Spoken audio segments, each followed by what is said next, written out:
Selamat datang di Serangkai Satu Channel barengku Ardiansa. Dan seperti yang aku janjikan, aku akan ngebahas perbedaan antara thread Sewu Dino dan juga cerita versi film dari cerita Sewu Dino. Masih bareng aku di Ardiansa dengan di Serangkai Satu Channel. 1000 hari? Ano apa yo? Mas Dino iku? Hari itu kita mulai. Untuk apa di Kewom ini? Jawabannya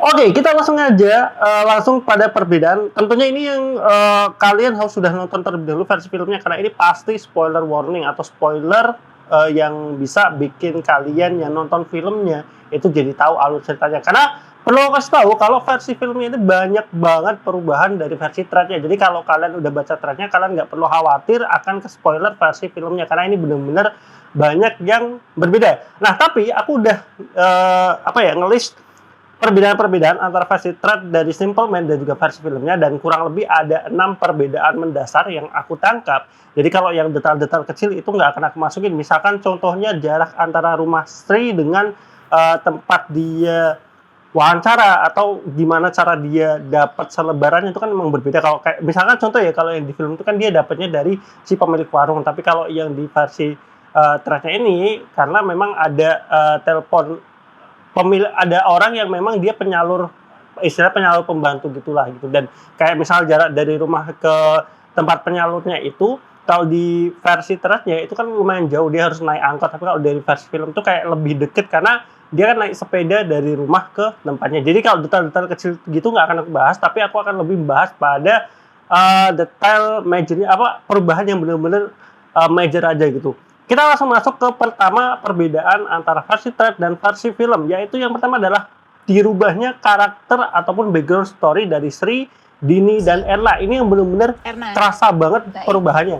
Sebenarnya fokusnya film ini hampir sama dengan threadnya, yaitu berfokus pada Sri ya. Sri yang mana banyak mengambil sudut pandang dari Sri, ataupun dari 3 karakter ini yang benar-benar jadi kayak main karakternya ya Sri ini gitu. Sampai akhir kan kita ketahui kalau Sri yang istilahnya benar-benar mendapatkan spotlight sebagai karakter utamanya gitu. Tapi kalau dari versi cerita yang berubah secara dasar karakternya ini, yang pertama di 3 karakter ini semuanya adalah pembantu baru. Tidak ada yang, kalau di versi filmnya kan Dini ini adalah yang udah bekerja lama, kemudian Erna sama Sri baru. Tapi kalau di versi thread ini yang aku baca dan aku dengerin dari beberapa podcast, itu nggak diceritain kalau Dini itu adalah pembantu baru. Jadi semuanya itu adalah pembantu lama, semuanya itu adalah pembantu baru yang mana bekerja bareng-bareng pada saat itu juga gitu.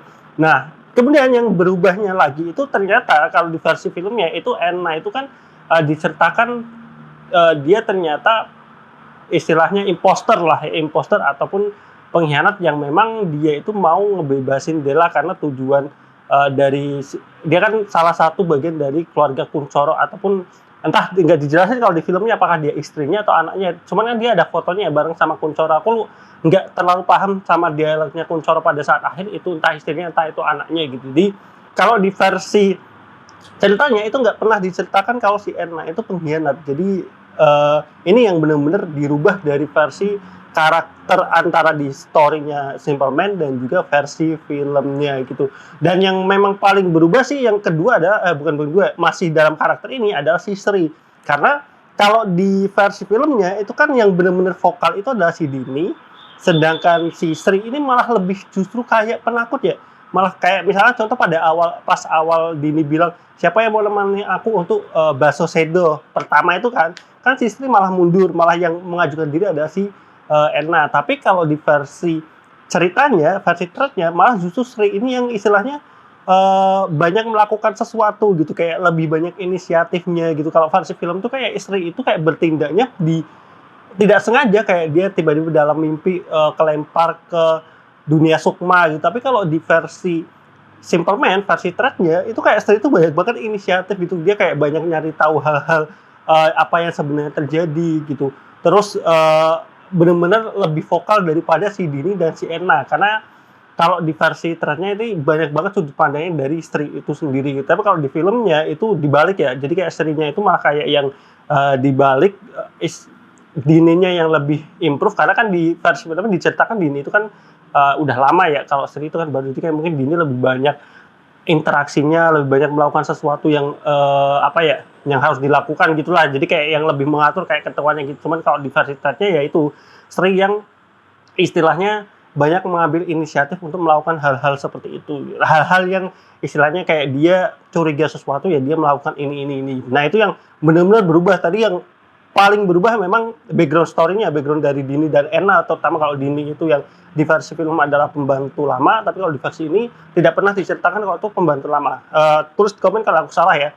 Terus si Erna yang di versi film itu ternyata di reveal dia adalah bagian dari Kuncoro, yang mana dia ada pengkhianat. Ternyata di sisi versi thread ya, dia nggak ada sangkut pautnya sama ceritanya si Kuncoro atau keluarga ini gitu. Nah, masuk ke perbedaan yang kedua itu adalah pantangan pertama dan juga Mbah Tamin palsu. Jadi kalau di versi thread-nya, kalau versi filmnya dulu kali ya. Kalau versi filmnya itu kan kesalahan yang dilakukan pertama itu yang dilihatin itu kan pada saat si istri mau melakukan Baso Sedo, ternyata kan tab-nya itu udah diotak-atik sama si Erna ya, diotak-atik sama si Erna sehingga dia tidak bisa menyelesaikan ritual Baso Sedonya dengan sempurna gitu, sehingga di situ kan banyak kejadian-kejadian terjadi gitu. Nah, sebenarnya ada pantangan yang di versi filmnya nggak pernah diceritakan dan nggak pernah direka adegan gitu. Karena kalau di versi thread itu ada pantangan di mana kalau sudah malam itu mereka bertiga tidak boleh namanya membuka pintu dari si rumah itu atau di gubuk itu gitu. Nah, di situ kalau di versi thread kan diceritakan pada saat malam hari itu tiba-tiba ada yang ngetok pintu kenceng banget gitu berkali-kali, dan waktu Dini mau ngebuka, ini aku lupa ya antara Dini atau Erna yang mau ngebuka, Dini mau ngebuka itu kan dihalangin si Sri ya, karena nggak boleh karena sudah dapat pantangan dari Mbah Tamin kalau pada saat malam itu nggak boleh ngebuka pintu dari siapapun juga. Tapi tiba-tiba nanti Erna kan datang gitu, katanya ngedengar suara Mbah Tamin manggil, akhirnya mereka buka dan Mbah Tamin, ternyata benar Mbah Tamin kan, Mbah Tamin masuk, dia istilahnya ngelihat ke arah Dela dan juga masuk ke kamarnya kayak ngobrol-ngobrol gitu. Nah, di versi thread itu kan diceritakan kalau paginya ternyata datang Mbah Tamin lagi loh, padahal Mbah Tamin yang sebelumnya itu kan masih ada di dalam ruangannya gitu. Nah, di situ ternyata di-reveal kalau yang semalam datang itu bukan Mbah Tamin asli, ataupun ya istilahnya orang yang menyerupai Mbah Tamin, entah orang, entah apa gitu. Nah, sampai ini juga sebenarnya ada detail sedikit perbedaan. Kalau di versi thread-nya, gubuknya itu ada kamar sendiri khusus untuk Mbah Tamin, ada kamarnya Mbah Tamin. Tapi kalau di versi filmnya itu nggak pernah dimunculin atau nggak pernah dilihatin ada kamarnya Mbah Tamin. Nah, ternyata pada saat malam Mbah Tamin datang, yang Mbah Tamin palsu itu datang, dia kan ngobrak-ngabrik kamarnya. Nah, si Mbah Tamin asli itu datang, kemudian melihat di kamarnya itu ada namanya nisan bertuliskan Atmojo lah. Intinya kayak nisannya Atmojo kayak gitu. Nah, di situ ini yang sedikit banyak perbedaan ya antara versinya film dan versi cerita. Kalau versi menurutku di sini harusnya di sini bisa dibikin lebih istilahnya di filmnya harusnya scene ini dimunculkan, karena menurutku ini sesuatu yang bagus gitu untuk dimunculkan di film gitu, dimana ada kejadian seperti ini, ada pantangan seperti itu, tiba-tiba ada Mbah Tamin palsu. Ini kan sebenarnya bagus banget untuk cerita ya, untuk cerita baik itu di film ataupun versi thread-nya, yang mana kalau dia akan dibuat filmnya mungkin bisa jadi lebih keren lagi. Jadi itu pantangan yang terjadi antara versi film dan versi thread memang banyak sekali yang dihilangkan di versi filmnya ataupun ada yang dirubah dari versi thread-nya. Nah, perbedaan yang ketiga yang major lagi adalah kematian Erna dan tipu daya si Dela. Jadi kalau di film kematian Erna itu sebenarnya kan udah mau menuju ending ya. Dia matinya kan di reveal kalau dia adalah pengkhianat, kemudian istilahnya mau menggagalkan Sri gitu dan Mbah Tamin buat nyekap Dela lagi karena kan dia mau ngebebasin Dela ya. Nah, kan kematian tidak sengaja atau kematian disebabkan oleh Sri lah kalau di versi film. Tapi ternyata kalau versinya cerita atau versi thread-nya, si Erna ini pertama dia tidak di-reveal sebagai pengkhianat. Kemudian yang kedua, ini ada hubungannya sama tipu daya Dela. Kalau di versi tracknya itu ceritanya lebih panjang daripada versi filmnya. Dalam artian mulai dari si Sri ini dikasih tahu sama Della kalau Della itu sempat kabur, kemudian dia menuju ke sebuah pohon beringin atau pohon apa gitu, dan nanti di situ Sri menemukan boneka kayak boneka santet kayak gitu. Nah ternyata kayak ini istilahnya kayak apa ya? Jadi itu ini sebenarnya aku masih agak bingung ya antara versi thread-nya itu sebenarnya apa tujuan dari boneka itu, siapa yang benar-benar melakukannya. Karena kalau di versi cerita diceritakan mereka ini kan berempat, antara Sri, Erna, Dini, sama Della itu kan terhubung sama garis weton yang sama, yaitu Jumat Kliwon kan. Mereka terhubung sama weton yang sama. Nah si boneka itu adalah media untuk menyalurkan atau istilahnya mengganti antara santet yang diterima Della ke salah satu orang yang satu weton lah kayak gitu. Nah, ketika si Sri menemukan boneka santet itu kan sebenarnya dikasih tahu dari Della ya, ditipu daya lah, banyak banget tipu daya kalau versi terakhir itu, sampai akhirnya si yang menemukan itu kan disimpan sama si Sri di kamarnya, kemudian ditemuin sama Erna. Nah, sama Erna itu rambut dia kan ada ikatan rambutnya di apa istilahnya di bonekanya itu. Ketika rambutnya itu dilepas, otomatis santetnya Saudino itu sebenarnya berpindah kepada si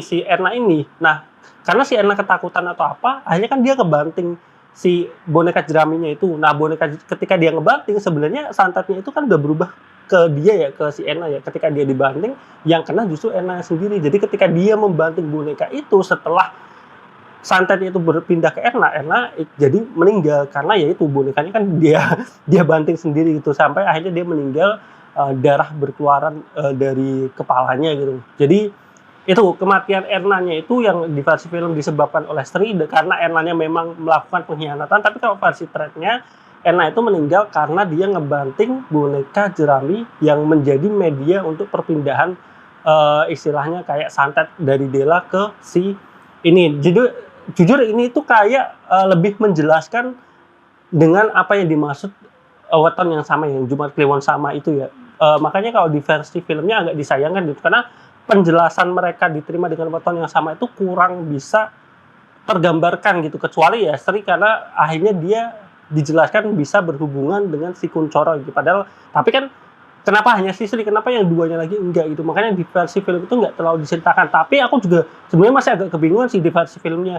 Di versi ceritanya sebenarnya memang tujuan mereka pilih itu apakah memang ada niatan dari Mbah Tamin ataupun dari Mbah Krasan, Mbah siapa yang dari keluarga Atmojo itu mau memindahkan penyakit Della ke 3 karakter ini atau bukan. Nah itu memang aku sendiri agak kebingungan di situ ya. Tapi itulah ada perbedaan antara kematian Erna dan juga antara di film dan juga di versi thread-nya. Kemudian tadi ya berkaitan dengan tipu daya Della.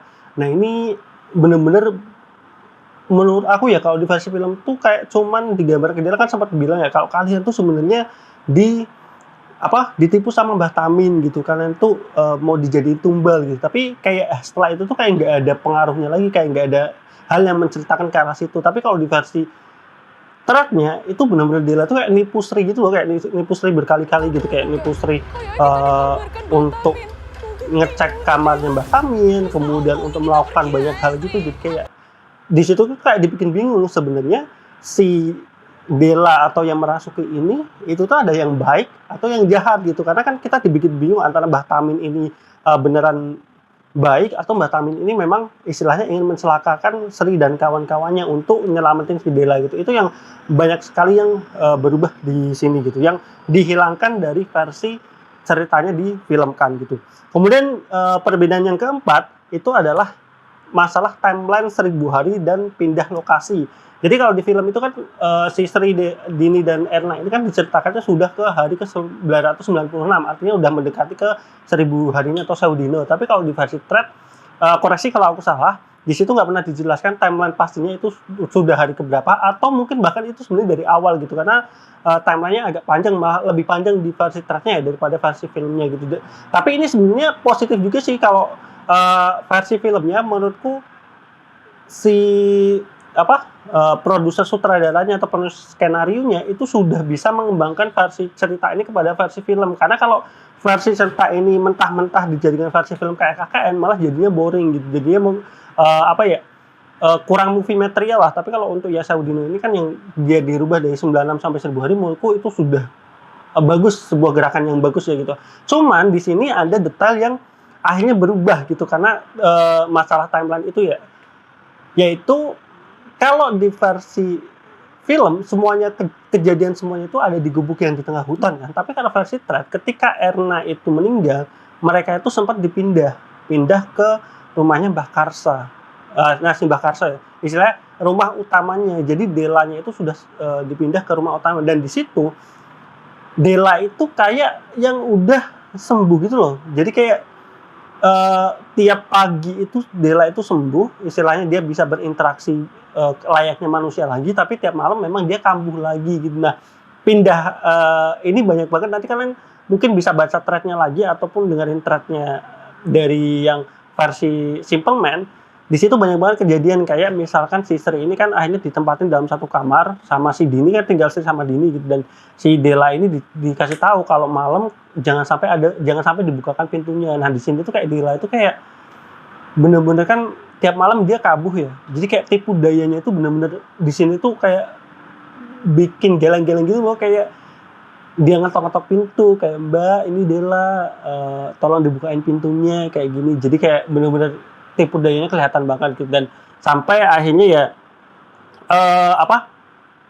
si Dela ini bisa ngebujuk Sri, dan istilahnya di sini tuh kayak Sri itu dibikin memang benar-benar nggak percaya sama Mbah Tamin, bahwa Mbah Tamin itu yang jahat segala macam, dia ingin mencelakakan Sri. Akhirnya Sri ngikutin apa kata Dela untuk jadi rumahnya Mbah Karsa itu kan dipagarin tuh sama, kalau di sini itu berapa, 3 apa 4 ya istilahnya, apa 7 aku lupa, aku agak lupa, apa 5 gitu, payung itu kan, payung mati itu, payung orang meninggal itu. Kalau di versi filmnya kan payung orang meninggal memang sebagai pagar ya, tapi itu versinya di hutan. Kalau ini versinya di rumah Mbah Karsa itu ada payung-payung itu gitu. Jadi istilahnya ada tipu daya disitulah, sampai akhirnya tinggal satu payung lagi tapi gagal ya, karena kebetulan Mbah Karsa, Mbah Tamin itu pulang dan bisa menghentikan Dela. Nah di sini tuh kayak Dela tuh kayak benar-benar bisa tunduk gitu loh sama Mbah Karsa gitu, karena ini nanti ada hubungannya sama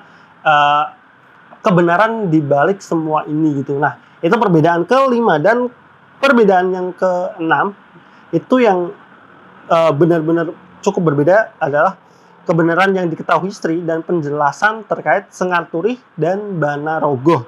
Nah endingnya kan otomatis berubah ya. Endingnya kalau di versi ceritanya itu kan si Sri ini memang sudah masuk ke alam sukmo berkali-kali dalam mimpinya. Tapi kalau versi film, versi threadnya itu nggak diceritakan kalau si Sri ini pernah ke alam sukmo sebelumnya gitu. Dan akhirnya ada ritual yang memang Sri ini bisa ke alam sukmo. Ya sebenarnya kurang lebih hampir sama lah, dia ke alam sukmo ketemu dengan si Kuncoro, dan Kuncoro meninggal menyelamatkan Dela, seperti itulah. Itunya sebenarnya nggak masalah gitu. Tapi di penjelasannya di versi film itu menurutku masih ada penjelasan yang kurang gitu daripada versi threadnya gitu. Kenapa? Satu, kalau di versi film itu kita nggak dijelasin kenapa Sri bisa tahu kejadian itu gitu. Mungkin dia hanya menggabungkan puzzle-puzzle aja gitu. Tapi kalau di versi threadnya itu diceritakan ketika Sri itu berkontak ataupun masuk ke alam sukmo, dia kan istilahnya berkontak langsung dengan jiwanya si Kuncoro, karena dia kan satu garis weton yang sama. Nah dari situ kayak Sri itu bisa tahu semuanya gitu, nggak semuanya, maksudnya tahu sebenarnya yang terjadi antara keluarganya Kuncoro dengan keluarganya Atmojo. Di situ jadi lebih masuk akal di versi threadnya, sehingga Sri itu bisa menyimpulkan kalau Atmojo sebenarnya yang memulai awalnya keluarga Atmojo ini gitu. Kalau di versi filmnya kan aku agak bingung kenapa Sri bisa tiba-tiba tahu kalau Atmojo yang melakukan itu, kayak ya istilahnya dia ya mungkin dia menggabungkan semua puzzle-puzzlenya gitu. Tapi kalau di versi threadnya menurutku lebih masuk akal karena ya ada interaksi batin lah antara si Kuncoro dan Sri dengan garis weton yang sama gitu. Terus penjelasan yang kurang di versi filmnya menurutku berkaitan dengan Sengar Turih dan Bana Rogoh. Jadi ini sekali lagi kalau salah tolong dikoreksi. Kalau di versi threadnya itu diceritakan Sengal Turih dan Banarogo itu sebenarnya satu makhluk yang dikuasai oleh keluarga Atmojo. Nah, keluarga Atmojo ini kan berkaitan dengan bisnis, kedudukan dan lain-lain. Menggunakan santet Janur Ireng ke keluarganya Kuncoro agar itu ada santet untuk ngebunuh semua satu garis keturunan. Ternyata salah satu keturunannya yaitu si Kuncoro ini, dia kan bisa dia itu dengan weton Jumat Kliwonnya itu ada sebuah keistimewaan dan bisa mengendalikan si Banarogo. Jadi kan ada dua makhluk ya, Sengal Turih dan Banarogo. Nah, Banarogonya ini bisa dikendalikan sama si Kuncoro ataupun salah satu keturunan dari keluarganya Kuncoro ini gitu. Malah santet Janur Irengnya ini dibalikin sama si Kuncoro ke keluarganya Atmojo. Jadi yang awalnya itu santetnya itu untuk menghabisi keluarga Kuncoro, tapi sama Kuncoro dibalikin karena dia bisa megang Banarogo, santetnya itu dibalikin ke Atmojo. Akhirnya kan yang kena Dela. Nah, Dela ini memang gitu istilahnya disantet untuk menghabisi seluruh keluarganya Atmojo. Jadi itu sih penjelasan terkait Banarogo dan Sengal Turih gitu, yang menurutku di filmnya itu kayaknya nggak pernah disinggung terkait Banarogo dah, yang disinggung Sengal Turih terus gitu. Jadi itu sih. Jadi tapi kalau epilognya kurang lebih sama sih terkait Sugi ya, supirnya itu, karena nanti di Janur Ireng kayaknya dia banyak banget terlibat. Nah, setelah ini kemungkinan aku akan baca ataupun dengerin semua thread-nya terkait universe-nya Sewu Dino. Aku happy karena versi filmnya itu dirombak dari versi thread-nya, sehingga kalau kita baca thread-nya itu kita masih punya experience yang bagus soal filmnya gitu. Berbeda kayak Kakek Desa Penari itu kan semuanya diplek-keciplek sama dengan versi thread dan filmnya, jadi itu kayak ngilangin sensasi kita nonton filmnya gitu. Tapi karena ini aku tahu sudah beda nih antara versi film dan threadnya, jadi mungkin aku akan baca terlebih dahulu versi universe-nya dari Sewu Dino. Nah, buat kalian yang belum tahu bahwasanya Sewu Dino itu akan menjadi universe sendiri. Kalau kayak MCU itu ya Marvel Cinematic Universe, tapi ini nanti akan jadi Sewu Dino Universe atau ini ya. Dia Trah Pitu. Jadi nanti namanya Trah Pitu Universe.